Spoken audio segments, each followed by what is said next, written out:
Hi, I'm Tracy Jacobs, and I'm the director of the Osher Lifelong Learning Institute at Towson University. And I want to welcome you today to our preview of fall classes.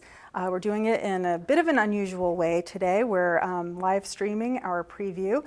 We've done them in person. We've done them as a pre-recorded broadcast, and today we're live streaming it. So please forgive us if we have any technical hiccups or any actual hiccups or any just, things that go wrong. So if that happens, we'll do our best to quickly fix any problems. But we're hoping for a good show, and what we're going to have is our instructors telling us all about their fall classes that are going to be coming up. In a few minutes, we'll hear from them, but before we get started, I wanted to let you know where you can find our Osher catalog online. You can go to www.towson.edu/Osher, and you can click on the link for the fall catalog. It's a PDF, and you'll see all of our classes there. Registration is going to open at midnight, so technically it's going to be tomorrow morning. And there are plenty of directions, which I recommend you see all of the directions before you even try to do your online registration. I just recommend that because it's not quite as user-friendly as we would hope, but it's easy once you get going. So that's something I recommend, and then go ahead and online register, which is our preferred way. If you'd like to mail in your registration, you can do so. We ask, though, that you call or email and let us know that you've mailed it in, just so we can keep an eye out for us, because I know if you're like me, you're not as trusting in the postal service as you once were, so we want to keep an eye out. We also want to make sure that you know that if you see a class that you'd like to register to take has a wait list, if it says it's full, don't be fooled. It might not actually be full. We're kind of playing around with the numbers in the classes so that we can adjust accordingly. So please put yourself on a wait list if you see that the class is full. I direct you to do that so that you won't miss out if we open up some spaces in that class, okay? So just so you don't get frustrated along the line, if when we do open up some more spaces, if we're able to, I just don't want you to have to miss out. So go ahead and put yourself on a wait list if you see that. And I want to point out that the majority of our classes are listed as in-person classes. They're going to be held at 7400 York Road at Towson University. Those classes meet Monday, Tuesdays, and Thursdays, and also at Edenwald Senior Living, which is in Towson, and those classes will meet on Wednesdays. On Fridays, we have some online classes, and then we have a couple of other online classes scattered about. Nearly all of the Osher members that have reported to us that they're fully vaccinated. That's over 99%, and 100% of the Edenwald residents are vaccinated. But masks are still required, so we're requiring masks when you're indoors, so just FYI. And you might be wondering, will classes transition to online depending on what happens with the Delta variant? And if you're like me, you're going to have to brush up on the Greek alphabet, which I know I need to brush up on. But my answer to that is we don't know at this time if we're going to make any changes. However, what we do know is that we are able to make those changes if we need to. So if you're uncomfortable right now, you can sort of step aside and kind of take a look back and check in with us. We'll make decisions based on the guidance that helps to keep our group as safe as possible, while also delivering the best program that we can. We're getting communications together, and we're going to be sending that out to all of our members and people who are registering anew, and that will give you a whole bunch of information about how the semester will go and any updates that we may have. So please keep your eye on your email for those types of things. So now I'm wrapping things up because I usually talk way too long. I know most of you love when I do, but many of you don't, so I'm going to move it along. And I want to just thank you for joining us today. Thank you for your continued participation and support. And I want to thank my staff. I want to thank the entire staff of the division that I work with, in particular Mikey, who's running the show today. He's behind the scenes here, but making everything work smoothly, and all of our instructors who've come today. And those who aren't able to be here today, you'll see their listings in the catalog. Thank you for being lifelong learners who have been willing to adapt and who want to continue to learn. Thank you ahead of time for your grace, as we're going to do the best we can to have a great fall semester. And now, sit back, relax, and enjoy the following preview presentations. Thank you.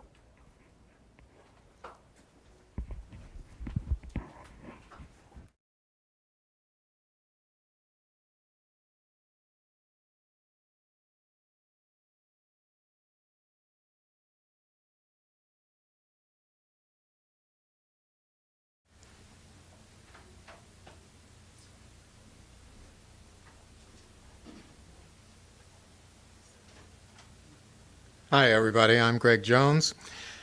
Alan J. Lerner, who wrote the lyrics to My Fair Lady and Camelot, among others, once wrote the line, "Why is the sequel never equal?" Well, I hope with the second sequel to my course, 8 Plays Everyone Should Know, we'll disprove that lyric completely. Maybe we should call this Son of More 8 Plays Everyone Should Know. Anyway, we'll explore, as always, as we've done in the past, 8 plays with a mix of clips, live performances where possible, and fingers crossed, some lively and live discussions between us, which I'm very much looking forward to. So what are the plays this semester? Well, we'll finally get to 2 playwrights that several of the students who have taken this course before have asked for.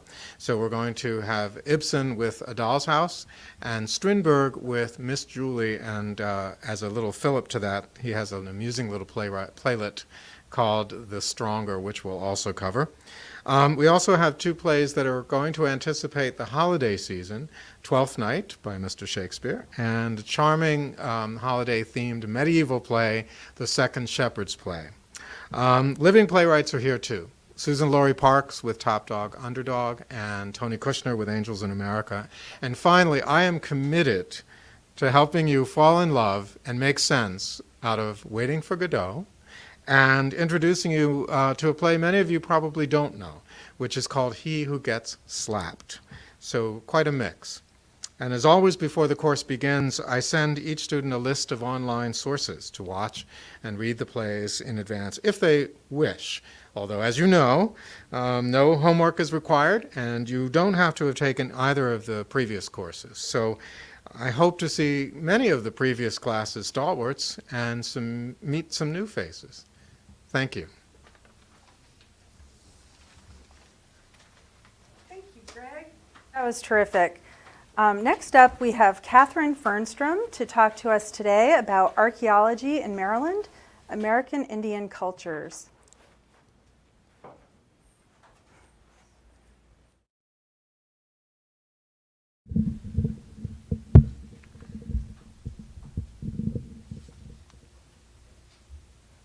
Good afternoon. Come to Archaeology in Maryland, American Indian Cultures.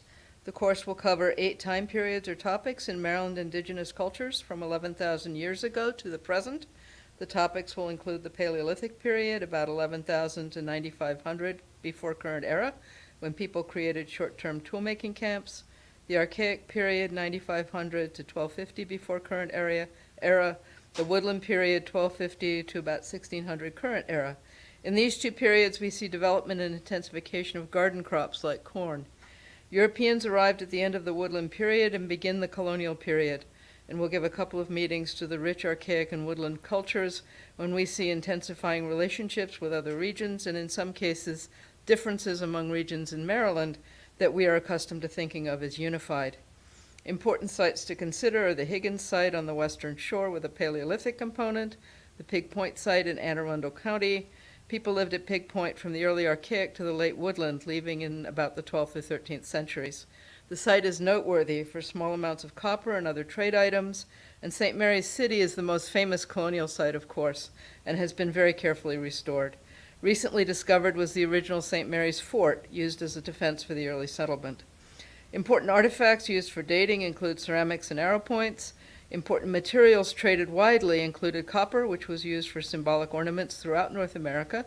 Probably most of the eastern copper came from the Great Lakes. Soapstone and steatite come from many sources and was also widely traded.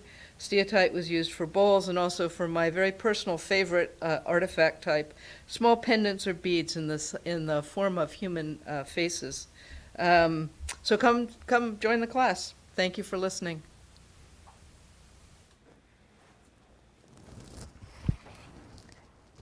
Thank you, Catherine. That was terrific also. And next up, we have Steve Dembo to talk to us about photography in war and conflict.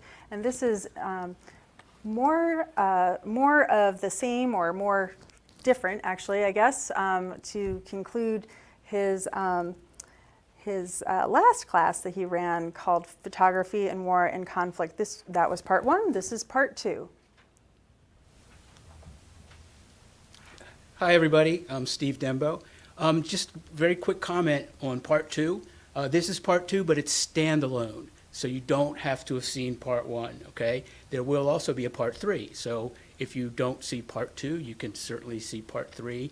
We can't see part 1 again, but anyway.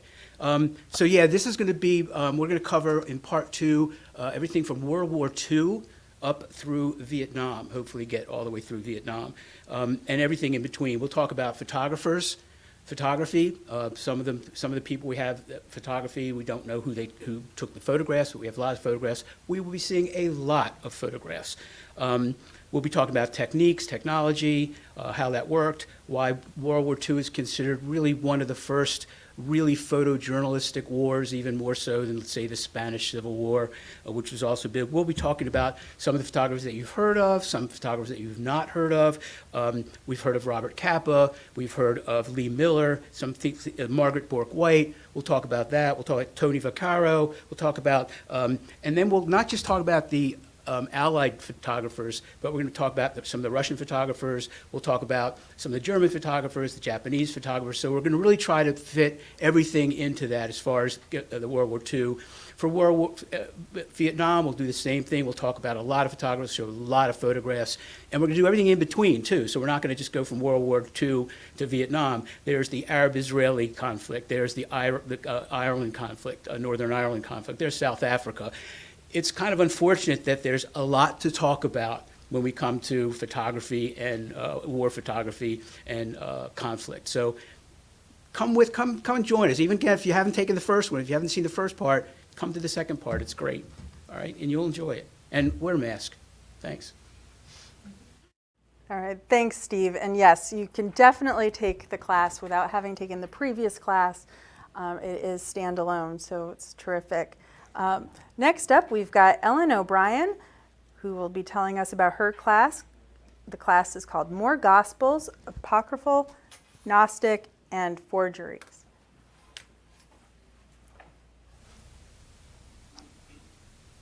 Well, hello, I'm Ellen O'Brien, and before I start telling you about my class today, I want to ask you a few questions. Do you know that of the 4 Gospels that are in the Bible, they're only about 1/10 of the ones that were actually written?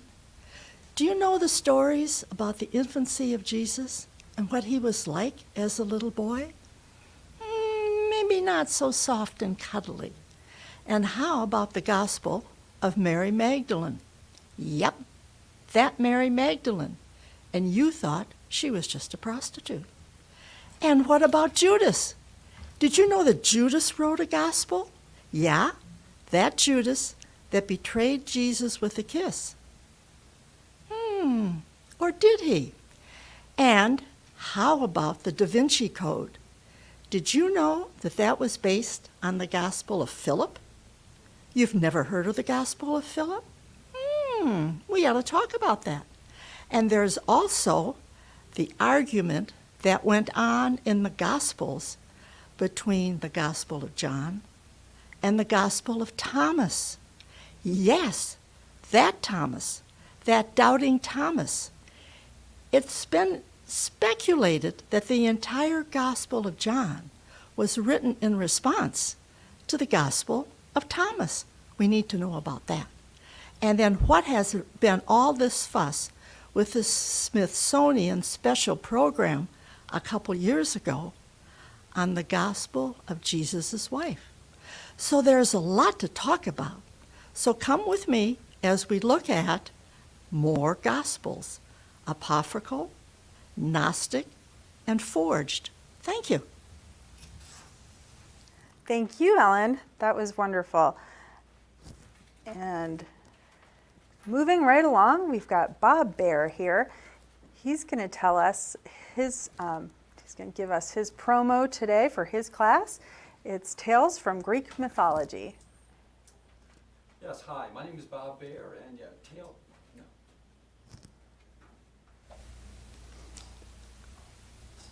Yes, hi, my name is Bob Bear, and I'm going to be teaching the class Tales from Greek Mythology. Now, Greek mythology, excuse me, I'm a little hoarse today.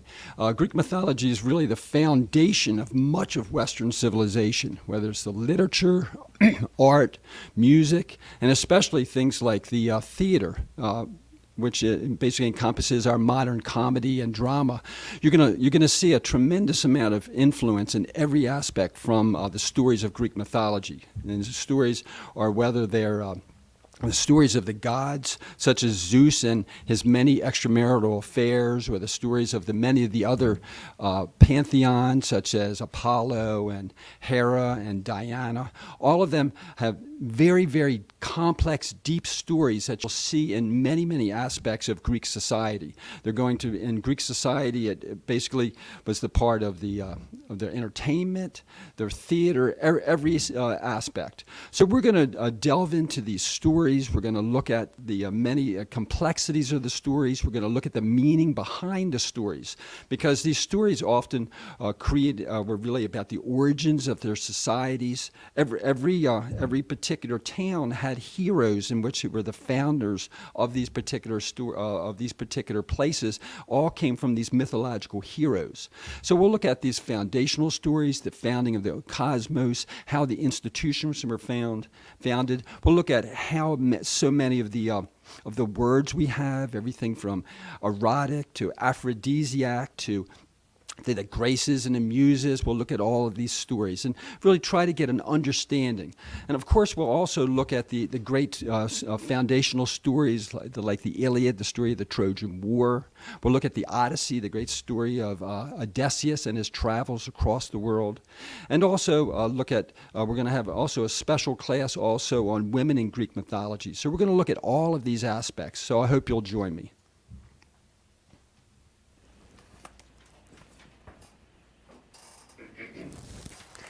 Thank you so much, Bob.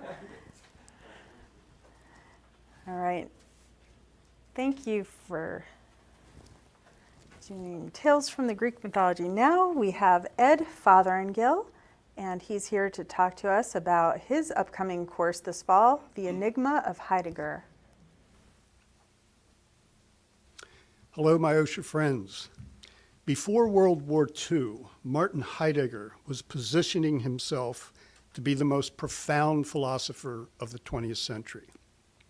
His reputation as a lecturer in Germany was a legend, and his masterwork, Being and Time, which he published in 1927, shook the world of philosophy at its foundations. But then a seminal crack appeared, not in his philosophy, but in his character. Heidegger was a Nazi. It wasn't until the 1980s that the full story of his Nazi involvement reached the public at large.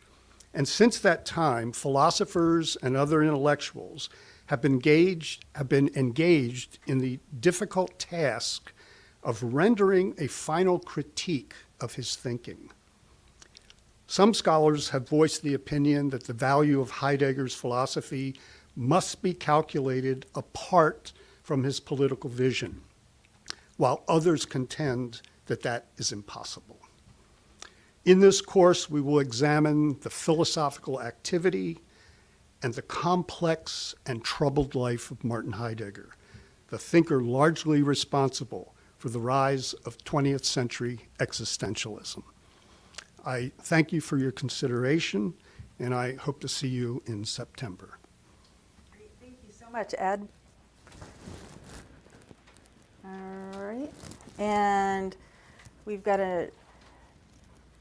Dick Thompson, who's coming up. He's going to be telling us about his upcoming course. His upcoming course brings us to Christmas, even though we are smack dab in the middle of August. So he's going to give us some insight into God Bless Us Everyone, a close examination of the novel A Christmas Carol and its finest film adaptations. What could be more strikingly different? Charles Dickens' beloved A Christmas Carol and a sledgehammer.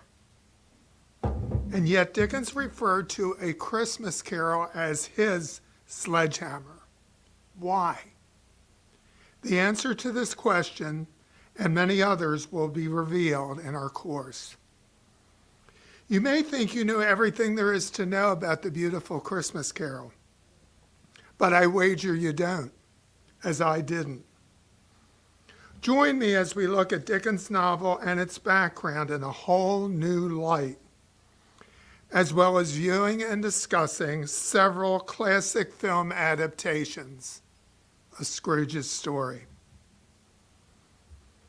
If ever a story can help to bring us back from the depressing and often ugly world of COVID, this is that story.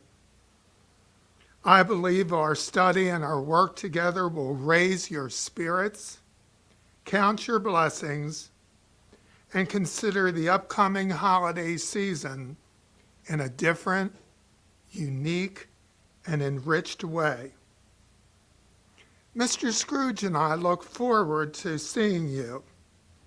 And, as Tiny Tim always observed, God bless us, everyone.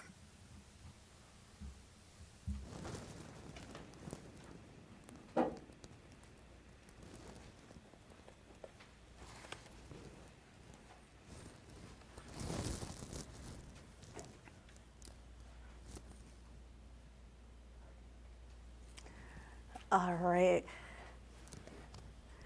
Thank you, Dick. And now we have Father Bob, who is our all-time favorite, of course. He's been with us many years, and we're happy to have him back this semester. He'll be teaching Introduction to the Bible. Thank you, Father Bob. Hello, everyone. Archaeologists, linguists, and biblical scholars have brought us to the brink of a new era in biblical studies. For the past 50 years or so, a whole new way of looking at the Bible has developed, and our old ideas about the Bible are beginning to prove inadequate. This course, which I have entitled Introduction to the Bible, will be less informational and more attitudinal.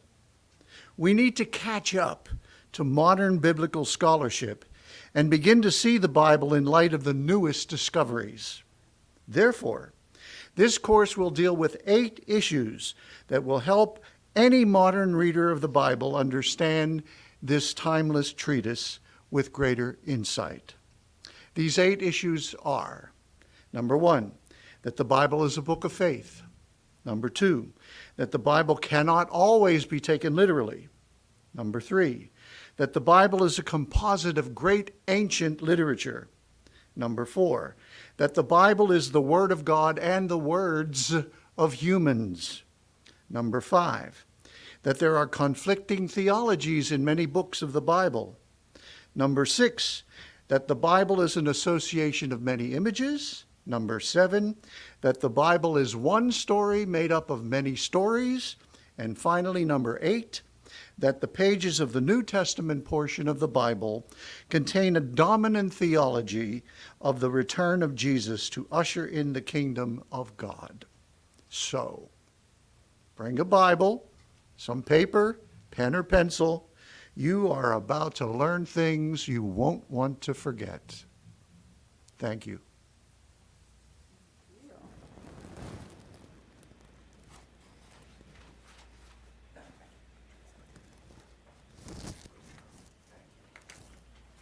Okay. Thank you, Father Bob. Next up, we have Rex Rayfeld, and he's going to be talking to us about his upcoming fall class on the Spanish Civil War. Good afternoon. Have you ever visited Spain? With a population of 47 million, it's host to almost 90 million visitors annually. It's second only to France in popularity. Spain offers beautiful cities, world-class museums, wonderful Mediterranean beaches, and great fine and great food and great wine. But from 1936 to 1939, Spain was racked by a bloody civil war which cost over 500,000 lives. Now, the war is often characterized as a fight between democracy and fascism. Ernest Hemingway notwithstanding, there was little of any democracy on one side and little of any fascism on the other. Nor was it really, as often said, a rehearsal for World War II, though it was a great testing ground for weapons of a number of the countries. Now, only the fighting began in 1936. The origins of the war go back to the early 19th century, when demand for civil and political rights was growing, and in 1812, liberals wrote Spain's first constitution, which began to limit the power of the king and the church.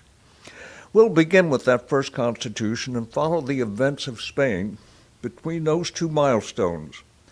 There'll be a war of secession, there'll be military coups, the First Republic in 1868, and a military dictatorship in 1923, and finally followed by the Second Spanish Republic in 1931. But the failure of that republic in 1936 brings about the revolt of the generals, which ended with Franco's dictatorship in 1975. So come with me as we walk down the road from a first attempt at liberalism to today's constitutional monarchy. Thank you. Thanks, Rex. Okay, thank you, Rex. That was terrific. Thank you. And we've got Julio Esteban, who's joining us to talk to us about his upcoming fall course, Surviving the Japanese Occupation and the Battle for Manila. He'll be... Thank you. Thank you, and hello all. Because of time constraints today, we instructors were asked to limit our course commercial to 2 minutes. So I won't go into any details on my course content. Those are found in your page 16 of the Osher Fall Catalog. Instead, I'll tell you that Jackie Gratz, a wonderful person and the Osher director just prior to Tracy, attended the last 4 classes of the same 8-week course I presented in 2013. At the end of the last day, covering the horrendous battle for Manila, Jackie stood up from her seat at the back of the class and, with tears streaking down her face, came forward to me saying, "Oh, Julio, I had no idea you and your family had gone through such hardship and loss. Your images, both visual and verbal, were so vivid."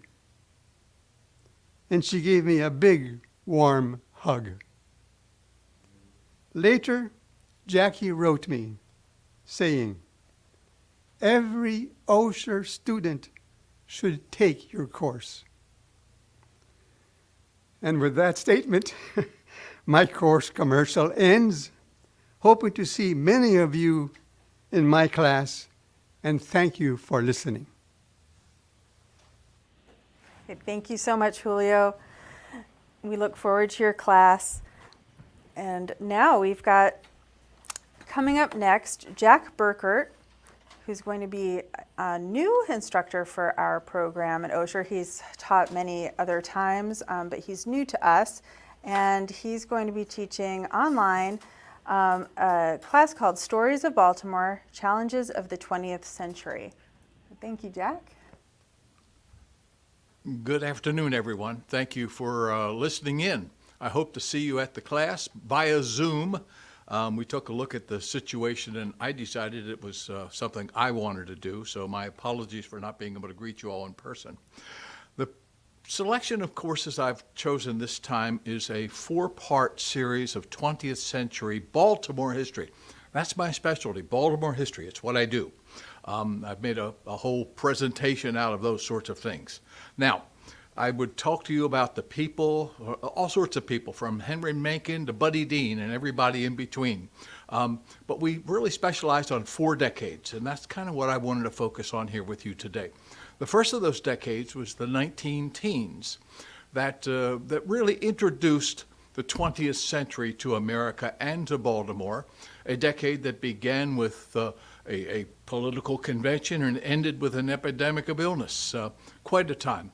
The second decade we talk about in this series is, in fact, the Roaring Twenties, a time of frivolity, a time of fun, but also an interesting time for prohibition and all sorts of other things. We have some wonderful stories from that era. The third decade I'll talk to you about is, in fact, the war years. Baltimore consolidated, became a center for wartime production in steel and airplanes and ships. So it was an incredible experience for the citizens to get together and create a true arsenal of democracy. And then finally, we finish up with the 1950s, a decade of great surprise and a decade of great change. I suppose it was the time when Baltimore entered the modern era, with all sorts of interesting folks, from Don Schaefer starting his career to Jim Rouse and many, many others. So I look forward to seeing you there. I thank you for your time. You all have a great day. See you in a couple of weeks. Bye-bye. Terrific. Thank you so much. We look forward to your class, Jack. Thank you. And next up, we're going to reintroduce Dr. Bob Wank. He was going to teach this class, History of Paternity Testing, a few semesters ago when we had to shut down. But he's back. We're looking forward to this course. And so I'm going to hand it over to Dr. Bob. Bob Wank. Thank you, Tracy, and good afternoon, everyone. People have always been troubled by the uncertainty of paternity. To quote Homer, "Wise is the child that knows its father." After centuries of social and legal attempts to resolve paternity disputes, 20th century science finally provided ways to see the biologic truth. My course will consider religious, legal, scientific, and medical aspects of paternity. I will present famous cases that changed history, denigrated women, and produced injustices. I will show cases of my own that reveal medical and psychiatric illness. Some questions we will discuss include: how did Gregor Mendel's pea plant studies lead to paternity testing? Who was William the Bastard? What is Lord Mansfield's rule, and how can it be unjust?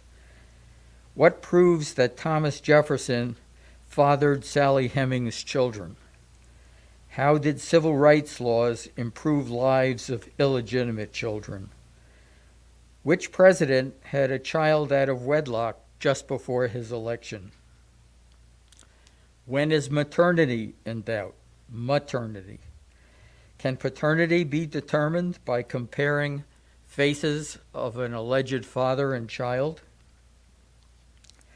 What paternity questions arise from in vitro fertilizations? How did Charlie Chaplin's paternity case change U.S. paternity law? How is an unborn child's paternity tested? And in what ways can a deceased man be tested for paternity? We have methods other than DNA. What are natural chimeras and what are hydatidiform moles? And why do we test their paternity? I hope you'll join me for this broad set of issues that touch on history, law, medicine, science, and my own experiences. Thank you very much. Thank you so much, Bob.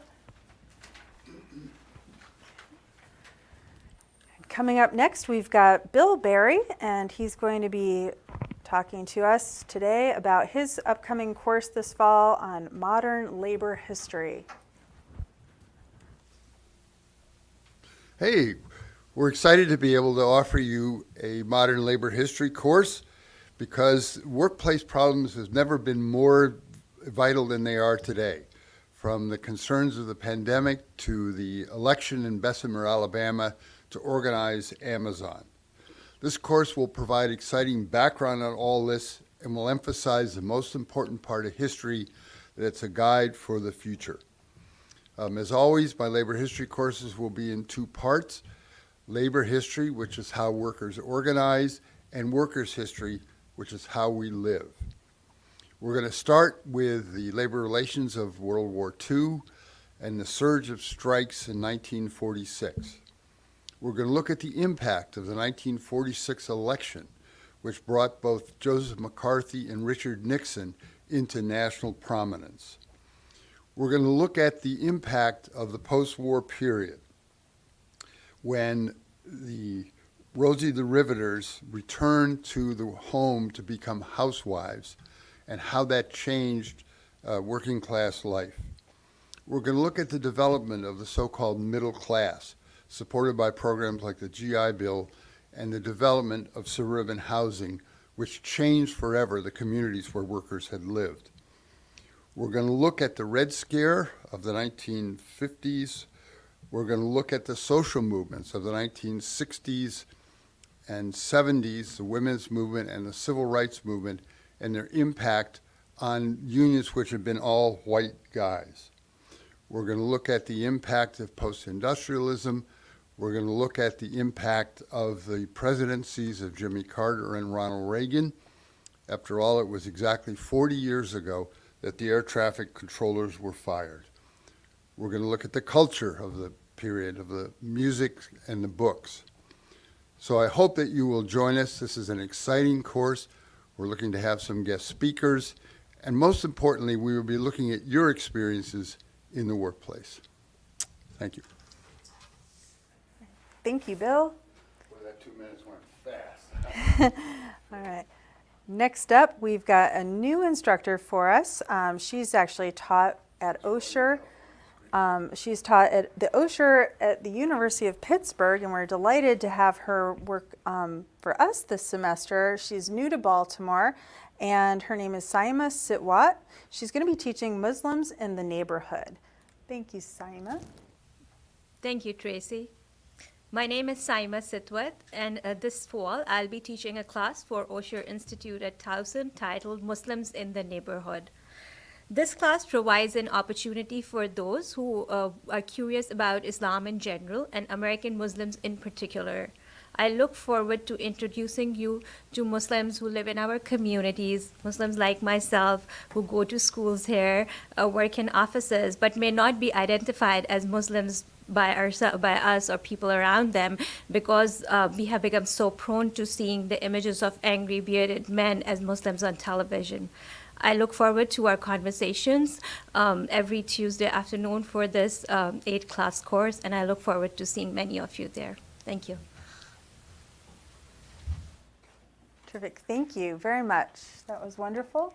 And next up, we have Mike Amft, who will be talking to us. He's going to have a course called Reknotting the Untied States. strategies for stitching a divided nation together, and I'm sure he will explain in a moment.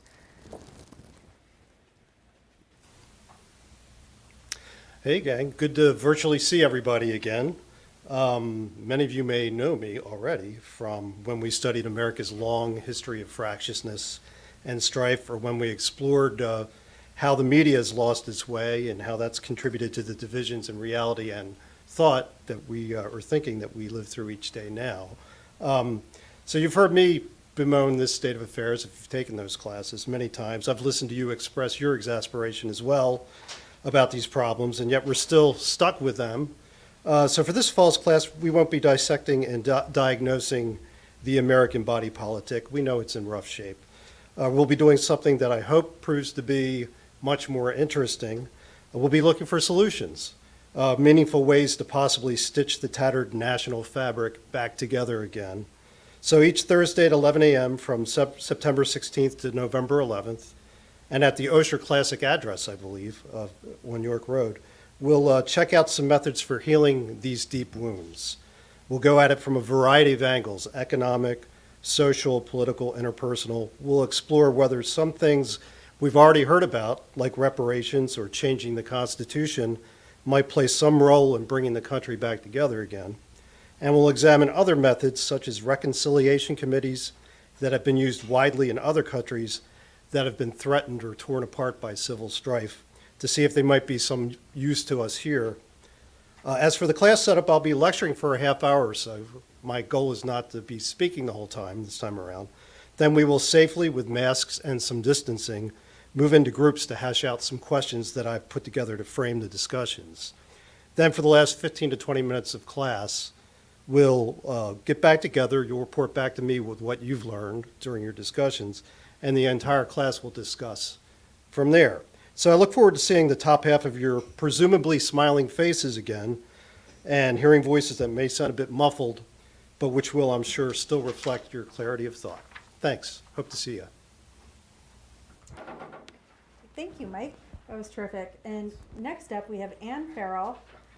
Anne's going to talk to us about post-pandemic future of U.S. healthcare unmasked. So we're getting there, hopefully, one day. But Anne is going to give us that topic, and we're looking forward to hearing her thoughts. Hi. Welcome back to returning students and new members of Osher. I'm Anne Farrell. Happy to present a healthcare-related course, but this is not going to be about COVID. In the sense that we're not going to talk about masks or vaccines or political infighting, but really what's COVID done to the healthcare system and how it's left an indelible mark. Excuse me. During the first class, we're going to talk about the current state of healthcare and also how the political environment has whipshawed back and forth between the last administration and this administration, and what's actually in place that many of us don't even know about. The second class will talk about big business and how we used to ask who's going to decide what treatments we get.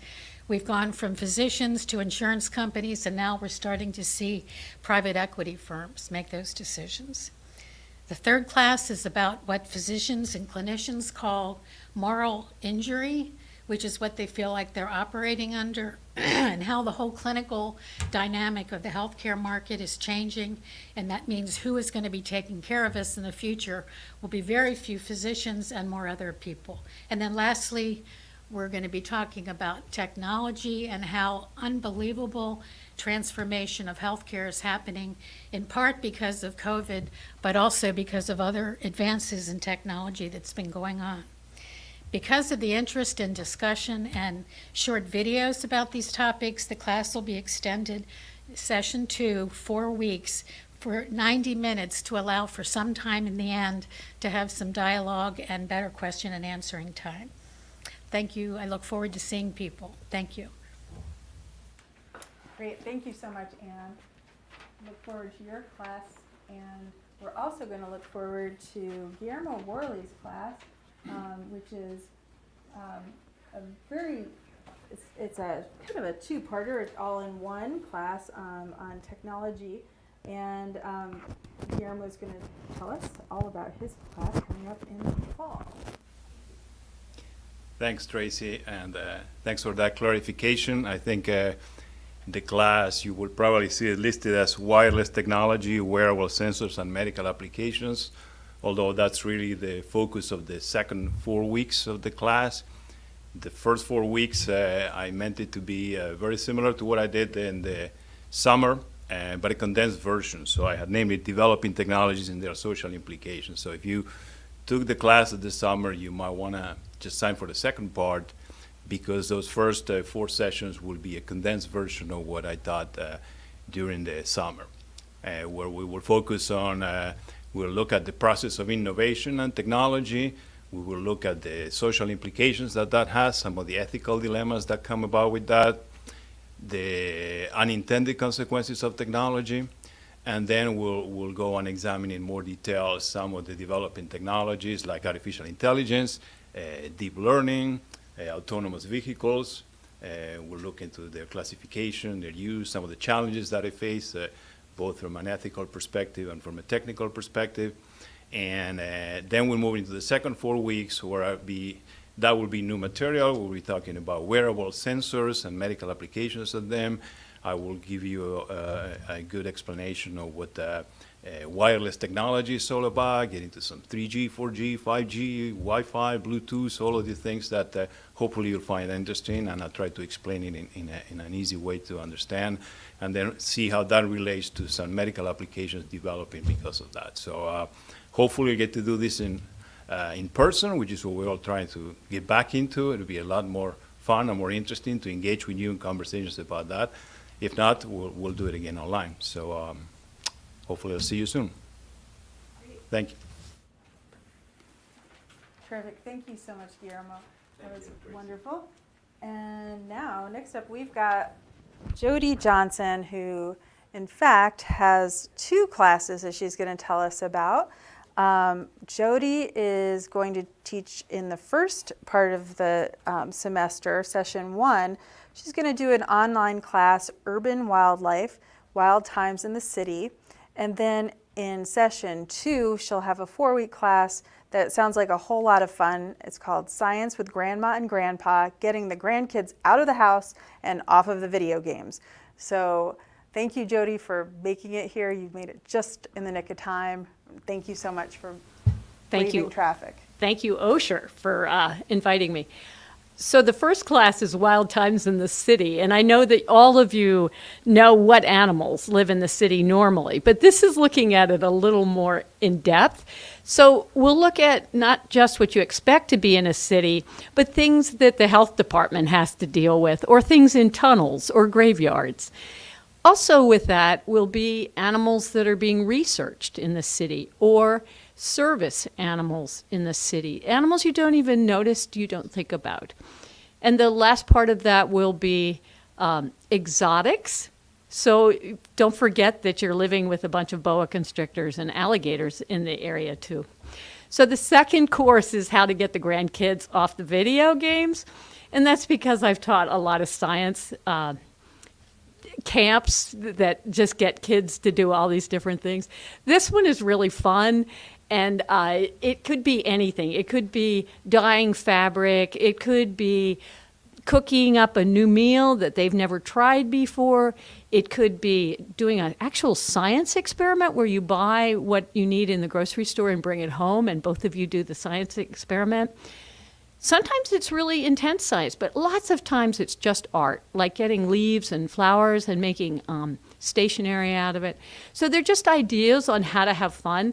And it is fun. It's fun for you, and it's also fun for the grandkids.